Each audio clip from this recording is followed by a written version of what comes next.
वृंदावन और हरिद्वार के बीच में एक स्थान पड़ता है जिसका नाम है देववन, जिस एक पवित्र ब्राह्मण कुल के व्यक्ति हुए और आपकी गृहिणी थी श्रीमती तारा जी। से ही हरिवंश महाप्रभु गर्भ में पधारे हैं। तारा मैया की स्थिति कैसी है गई है? कोई भी कार्य कर रही हैं, रसोई घर में काम कर रही हैं, चूल्हा पे नेत्र बंद है रहे, वृंदावन वृंदावन वृंदावन स्मरण है रहे हो है। सुंदर निकुंजन की स्मृति है रही है, सुंदर लता पत्र गुलमन की स्थिति स्मरण है रहो है। कभी में चली जाएं और यमुना जी के पुल को दर्शन है लग जाए, कलकल करती श्री यमुना जी को दर्शन है लगाए, श्री राधा श्री राधा श्री राधा, वृंदावन के कण कण से श्री जी को नाम उत्पन्न है रहो है, ऐसा आभास उनको है लगे। रात्रि में शयन करती हैं तो स्वप्न में भी निकुंज दिखते हैं, स्वप्न में भी वन दिखते हैं, स्वप्न में भी श्री यमुना जी दिख रही हैं, स्वप्न में भी श्री वृंदावन दिख रहे हो है। सहज ही वृंदावन को स्मरण है रहे हो है। तारा मैया अभी तक वृंदावन नहीं आई है, पर मैया को अंतरंग भाव में ही, सहज भाव में ही, मनस्थ भाव में ही वृंदावन को दर्शन है रहे हो। क्यों? क्योंकि महाप्रभु जी चित्त में विराज रहे हैं, गर्भ में विराज रहे हैं। रात में सोते सोते तारा मैया कभी उठ के बैठ जाएं, हे वृंदावन श्री वृंदावन प्यारो वृंदावन मेरो वृंदावन, ऐसे नाम उच्चारण करने लगे। व्यास में ही, मनस्थ भाव में ही वृंदावन को दर्शन है रहो। क्यों? क्योंकि महाप्रभु जी चित्त में विराज रहे हैं, गर्भ में विराज रहे हैं। रात में सोते सोते तारा मैया कभी उठ के बैठ जाएं, हे वृंदावन श्री वृंदावन प्यारो वृंदावन मेरो वृंदावन, ऐसे नाम उच्चारण करने लगे। व्यास मिश्र जी उठ के बैठ जाएं और उठ करके कहें, अरे कहाँ भयो, ये कैसे वृंदावन को स्मरण? बोले मुझको वृंदावन ले चलो, मुझको एक बार वृंदावन देखना है। कैसे होगा श्री वृंदावन, कैसी होंगे निकुंज, कैसे होंगे गुल्म लता आदि, कैसे होगा श्री वृंदावन? मतलब केवल वृंदावन मन, वृंदावन तन, वृंदावन धन, ऐसी स्थिति बनने लगी तारा मैया की। क्यों? क्योंकि गर्भ में श्री हरिवंश महाप्रभु। एक दिन तारा मैया ने वृंदावन ले चलो। व्यास मिश्र जी कहें, बोले अभी आपकी अवस्था कैसी है, गर्भ में बालक है, अभी कैसे वृंदावन ले चलूं? मैया कहें, मोए ना पतो, बस अब तो वृंदावन ले चलो, एक बार वृंदावन दर्शन करा लाओ। बालक को जन्म है जाएगा, वाके लालन पालन देखभाल में फिर कितने दिना निकल जाएंगे, फिर नहीं जा पाएंगे। अभी मैं संभाल लूंगी स्वयं को, आप मुझको वृंदावन ले चलो। इसलिए आपने जाकर के बादशाह से कही कि आप कुछ दिन को अवकाश दो, हम अपनी गृहिणी को लेकर के वृंदावन जाएंगे। बादशाह ने जैसी बात सुनी, बोले अरे आप चिंता मत करो, हमें कोई काम से आगरा जानो है और मार्ग में ही वृंदावन पड़ेगा, हमारे संगी चल दियो। हम पूरी व्यवस्था, आपकी पत्नी अभी गर्भवती भी हैं, उनको व्यवस्था की भी आवश्यकता होगी, हम पूरी व्यवस्था लेके चलेंगे, सखी सहचरी समाज सब चलेगा, पूरी सेवा लेके चलेंगे, आपकी गृहिणी को लेके भाव से चलेंगे। तब तक प्रतीक्षा करो, हम जब चले हमारे संगी चलियो। व्यास मिश्र जी प्रतीक्षा करें और यहाँ तारा मैया रोज कहें, चलो वृंदावन चलो वृंदावन। करते करते महाराज राजा टालतो गयो और समय आयो 9वां महीना ही आ गयो। और तब राजा ने व्यास मिश्र जी को संदेशो पहुंचवायो, बोले हम आगरा जाने के लिए तैयार हैं, आप चलो। बीच में वृंदावन पड़ेगा, आप दर्शन कर लियो। व्यास मिश्र जी बोले अब तो समय इतना नहीं है, अब तो अंतिम महीना चल रहा है, कैसे करें? बोले नहीं नहीं आप अभी चल, तो हम पूरी ऐसी व्यवस्था लेके चलेंगे कि महाराज पलकन पे लेके चलेंगे। तारा मैया को पूरी व्यवस्था करी गई, खूब सारी सहचरी लगाई गई, बढ़िया पालकी बनवाई गई और श्री व्यास मिश्र जी तारा मैया सबन के सहित निकल पड़े वृंदावन की ओर। ज्यों ज्यों वृंदावन समीप आ रहे हो है, त्यों त्यों तारा मैया के रोंगटे खड़े हो में, मन में आह्लाद उत्पन्न हो, आनंद से प्रेमाश्रु छलक पड़े। ये सहज ही हो रहा है। मैया कभी वृंदावन आई नहीं, वृंदावन कभी देखो नहीं, वृंदावन को कुछ पता नहीं, वृंदावन के प्रवचन भी नहीं सुने हैं, पर सहज ही ये भाव उत्पन्न हो रहे हैं। क्यों? महाप्रभु जी गर्भ में विराज रहे।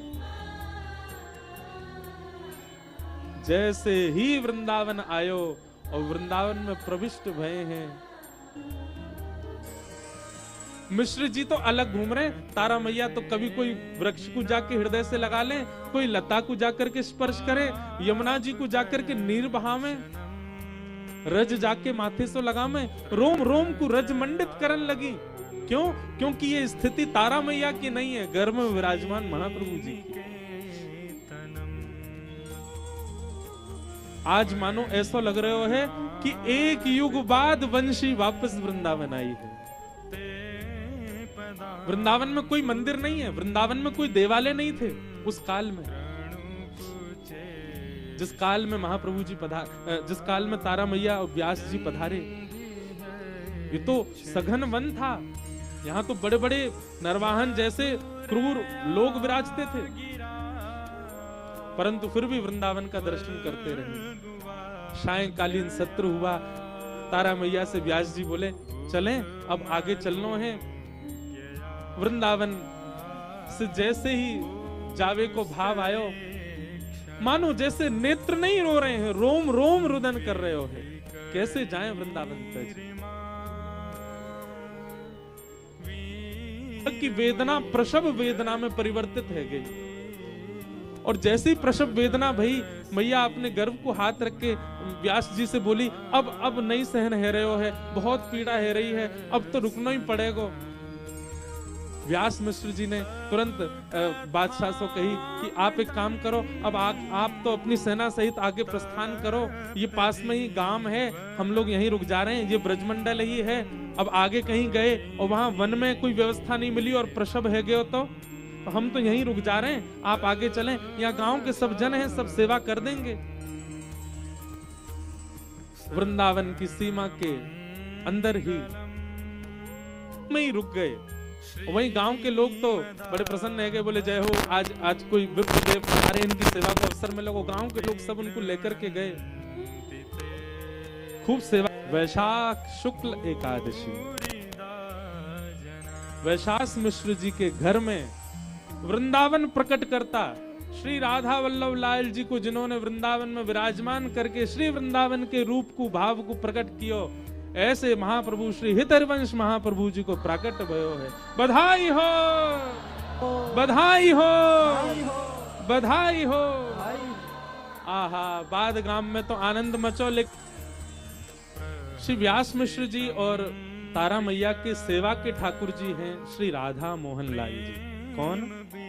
श्री राधा मोहन लाल जी। राधा मोहन लाल जी की सेवा व्यास मिश्र जी करें। धीरे धीरे बालक हरिवंश बड़े है रहे। इतने सुंदर भाव बताए गए हैं आचार्यों ने, कितने सुंदर भाव। घुटमुन चलना सीखे बालक हरिवंश, और घुटमुन चल करके जब व्यास मिश्र जी जहां अपने राधा मोहन जी की सेवा कर रहे हैं, वहां जाकर के बालक हरिवंश बैठ जाते हैं। और जब श्री राधा मोहन जी को देखते हैं ना, तो मुख की भंगिमा बिगड़ती नहीं, नेत्र लाल पड़ जाते हैं और अश्रु गिरने लगते हैं। प्रेम की ऐसी अवस्था। क्यों? अब प्रतीक्षा नहीं हो रही, कब बड़ा हूं, कब सेवा करूं।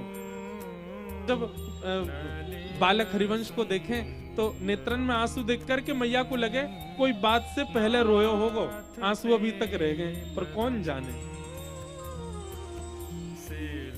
बाल्यकाल से ही वह गुण दिखने लगे जो एक सामान्य बालक में नहीं होते। पर बालक हरिवंश का एक ही खेल है, अपने पिताजी को सेवा करते हुए देखना, उसी में सुख मिलता उनको। कहीं भी माँ ले जाए, पिताजी घूम फिर के उनको आना, वहीं बैठ करके राधा मोहन जी को निहारते रहना। तो कहते हैं प्रथम शब्द भी हरिवंश महाप्रभु के मुख से जो प्रकट हुआ वो श्री राधा राधा।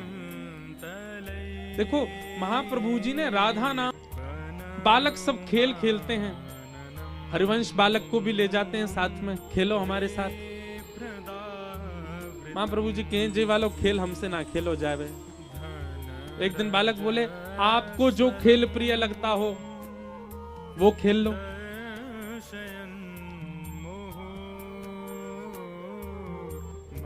आहा, ऐसा अद्भुत खेल खेलते। बोले राधा मोहन जी की तो सेवा अभी मिलना है रही, लेकिन सेवा तो कहीं भी प्रकट है सके, जहां भावना वहीं सेवा। सोई अपने सखान में ते एक सांवलो सो ढूंढो, और सांवरो सो ढूंढो, एक बिल्कुल गोरो चिट्टो ढूंढो, तू तो पहना दई लहंगा चुनरिया नथ बेसर कानन में कुंडल, और बढ़िया पत्रावली को श्रृंगार करके बढ़िया लता गुलमन से वृक्षादि बनाई दिए, सांवरे को तो बनाई दियो श्री जी। और जो बिल्कुल गौर वर्ण को बालक होगा वाकू मुकुट आदि पधराए करके, हाथ में वंशी दे के, पजम्मी पहनाए के, बढ़िया बाघा पहनाए करके ठाकुर जी बनाई दिए। विपरीत श्रृंगार, ये महाप्रभु जी को प्रेम भाव विनोद है, विपरीत श्रृंगार। ठाकुर जी सखी रूप में हैं और किशोरी जी ठाकुर जी के रूप में। ऐसा श्रृंगार कर दियो। मैं एक बात कहे करूं कथा में, सेवा में जाती कहा देखो, निज सेवा के ठाकुर जी श्री राधा मोहन जी भी विपरीत श्रृंगार में खड़े हैं। श्री प्रिया जी लाल जी की तरह श्रृंगार करके खड़ी हैं, और श्री लाल जी प्रिया जी के श्रृंगार में खड़े हैं।